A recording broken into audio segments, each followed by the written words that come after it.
नमस्कार दोस्तों, स्वागत है। आज मैं आपको ऐसी कहानी सुनाने वाला हूं कि अगर आपने ये कहानी शुरू से अंत तक सुन ली तो आज के बाद कभी भी तुम्हारे मन में गंदे विचार कभी भी नहीं आएंगे। ये हमारा वादा है।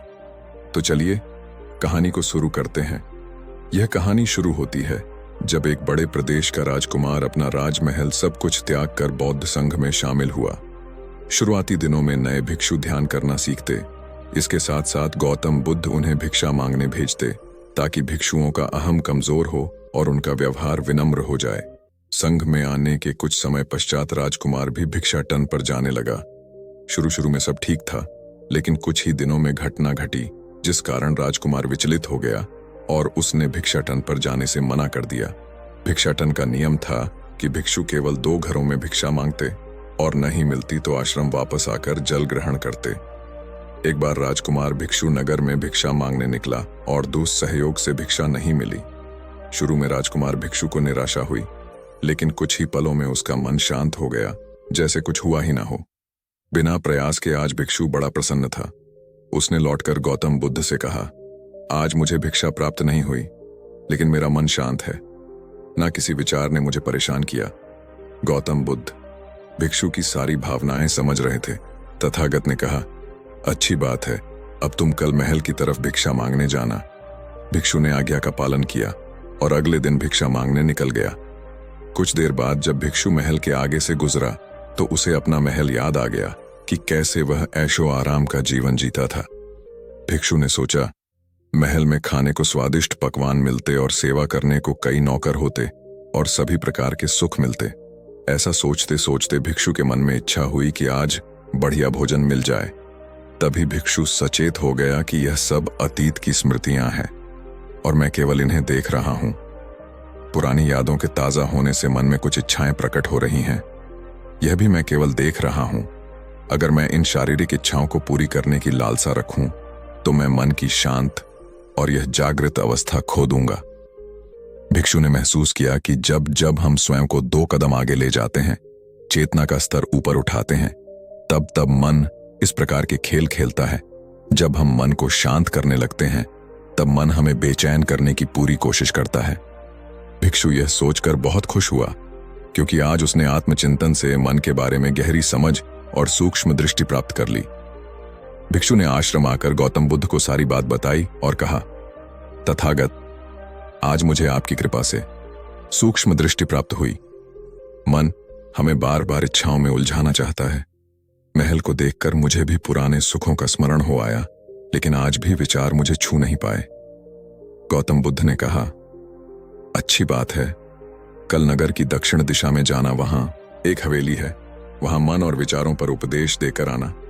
भिक्षु बहुत खुश हुआ। आज वो जल्दी जल्दी चल रहा था क्योंकि वो उपदेश देने जा रहा था। पर दोस्तों, इस बार की यात्रा भिक्षु पर भारी पड़ने वाली थी। कुछ ही देर में भिक्षु हवेली पहुंचा और भिक्षा के लिए आवाज लगाई। आवाज सुनकर एक सुंदर युवती बाहर आई। भिक्षु ने सोचा कि इस युवती की सुंदरता को देखकर मेरे मन में कोई विचार नहीं आना चाहिए, क्योंकि मेरा यहां आने का प्रयोजन तो इसको उपदेश देना है। युवती ने भिक्षु को प्रणाम किया और कहा, आइए पहले भोजन ग्रहण कीजिए। भिक्षु ने भोजन किया, फिर सोचा कि उपदेश देने से पहले थोड़ा आराम कर लेता तो अच्छा होता। भिक्षु ये सब सोच ही रहा था।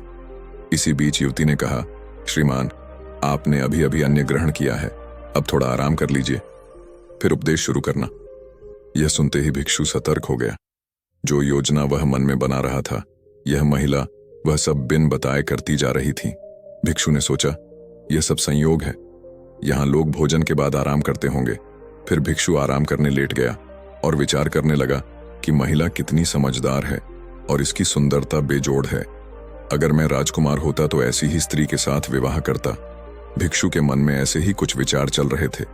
इतने में युवती फिर से आई और बोली, अगर आप राजकुमार होते तो मुझे उपदेश कैसे रहते? भिक्षु जी, आप तो मुझे उपदेश देने आए थे ना। युवती का इतना कहते ही भिक्षु को स्पष्ट हो गया कि युवती तो मन पढ़ सकती है। भिक्षु घबरा गया और हाथ जोड़कर पूछा, क्या आप मेरा मन पढ़ सकती हैं? युवती ने कहा, क्षमा कीजिए, ध्यान करते करते मेरा मन शांत हो गया है, इसलिए बड़ी आसानी से मुझे दूसरों के विचार अपने आप महसूस हो जाते हैं, उनकी भावनाएं समझ आ जाती हैं। जब भिक्षु ने सुना तो उसके पैरों तले जमीन सरक गई। फिर बिना कुछ बोले भिक्षु तत्काल आश्रम की ओर चल पड़ा। रास्ते में चलते हुए भिक्षु का दिमाग फटा जा रहा था। उसकी बेचैनी बढ़ गई थी। भिक्षु खुद को कोसने लगा कि मेरे मन में युवती के लिए ऐसे विचार क्यों आ रहे थे। उसने मेरे बारे में क्या सोचा होगा। अगर यह बात लोगों को पता चलेगी तो लोग भिक्षुओं और संघ के बारे में क्या सोचेंगे। आज भिक्षु बहुत लज्जत महसूस कर रहा था और वह थोड़ी ही देर में आश्रम पहुंच गया। जब भिक्षु गौतम बुद्ध के सामने पहुंचा तो तथागत ने देखा कि उसके चेहरे की रौनक जा चुकी है। दोनों कंधे झुके हुए थे। भिक्षु ने बुद्ध से कहा, अब मैं कभी भिक्षा के लिए नहीं जाऊंगा। तथागत ने कहा, पहले आराम से बैठो, फिर मुझे बताओ कि तुम्हारी चाल में इतनी थकान क्यों है। आज तुम्हारे चेहरे पर तेज की जगह ग्लानि की भावना क्यों है। भिक्षु ने सारी बात बताई और कहा, मैं सब कुछ जानते हुए भी महिला की सुंदरता के बारे में और अन्य चीजों के बारे में सोच रहा था। मैं मन से पूरी तरह हार गया। अब मैं कभी उस दिशा में नहीं जा पाऊंगा। मैंने बौद्ध संघ का भारी अपमान किया है। गौतम बुद्ध ने कहा, सबसे पहली बात, परेशानी को बढ़ा चढ़ाकर मत सोचो। अगर कुछ बुरा हो जाए तो एकदम से यह मत सोचो कि सब खत्म हो गया। बिना सोचे निष्कर्ष पर मत जाओ। दूसरी बात, ध्यान दो कि कहीं तुम नकारात्मक विचारों के साथ अतिशयोक्ति करने वाले शब्दों का प्रयोग तो नहीं कर रहे। जैसे मैं हमेशा हारता हूं। जीवन में कुछ नहीं बचा। मैं मन से पूरी तरह हार गया। मेरे साथ कोई नहीं है, क्योंकि ऐसा करने से मन अति भावुक और विचलित हो जाता है और नकारात्मक विचारों के चक्र में फंसा रहता है। तथागत के शब्दों से राजकुमार भिक्षु के मन को सांत्वना मिली। भिक्षु ने पूछा, अगर मैंने अपने मन को जीत लिया था तो फिर मन ने मुझे परेशान क्यों किया। गौतम बुद्ध ने कहा, सबसे पहले यह समझो कि विचार पैदा कैसे होते हैं। पहले बाहर कुछ हुआ, फिर उस घटना के प्रति अंतर्मन ने प्रतिक्रिया की। इस कारण शरीर में भावना या सनसनी पैदा हुई। फिर इस सेंसेशन या फीलिंग के प्रति तुम्हारे सचेत मन ने यानी कॉन्शियस माइंड ने प्रतिक्रिया की। इस आखिरी स्टेप को हम विचार कहते हैं। भिक्षु ने पूछा, हमको परेशान करने की विचारों में इतनी शक्ति आती कहां से है। गौतम बुद्ध कहते हैं कि हम खुद विचारों को यह शक्ति प्रदान करते हैं। जब आप जजमेंट एंड सही गलत के टैग लगाकर विचारों को देखते हो तो उनके प्रति रिएक्ट करने लगते हो। एक विचार के साथ अन्य विचार भी सोचने लगते हो। जब तक आप खुद को जज करोगे तब तक मन आपको नीचा दिखाकर हावी होता रहेगा। भिक्षु ने पूछा, फिर मन शांत कैसे होगा। गौतम बुद्ध ने कहा, अगर विचार है तो शरीर में भावना भी महसूस हो रही है, क्योंकि हर विचार भावना के साथ प्रकट होता है। अगर आप अश्लील विचार महसूस कर रहे हो तो इसका मतलब है कि शरीर में एक भावना यानी सेंसेशंस भी महसूस हो रहे हैं और फिर आप उसके बारे में सोच रहे हो या रिएक्ट कर रहे हो। और इसी बात में मन को शांत करने का तरीका छपा है। हर विचार को देखना कठिन है क्योंकि विचारों का वेग तेज है, लेकिन शरीर में महसूस हो रही भावना यानी सेंसेशंस को देखना आसान है क्योंकि यह देर तक बनी रहती है। अगर इन्हें बिना जजमेंट के सही गलत का मतलब लगाए सिर्फ देखा जाए तो यह गायब भी हो जाती है। तब मन के पीछे जो शांति है वो प्रकट होती है और उस शांति में एहसास होता है कि मन हमारा कुछ नहीं बिगाड़ सकता।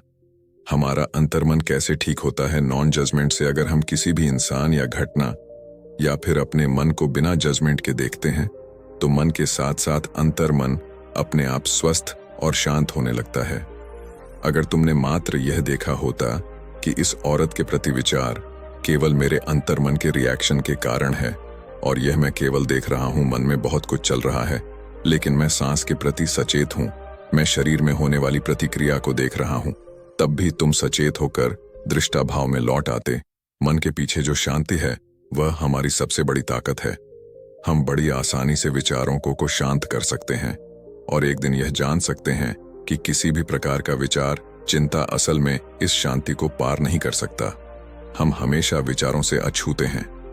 गौतम बुद्ध कहते हैं, तुम याद रखो, विचार तुमसे हैं, तुम विचारों से नहीं। तुम हमेशा ही अपने विचारों से शक्तिशाली हो, अपने डरों और चिंताओं से शक्तिशाली हो।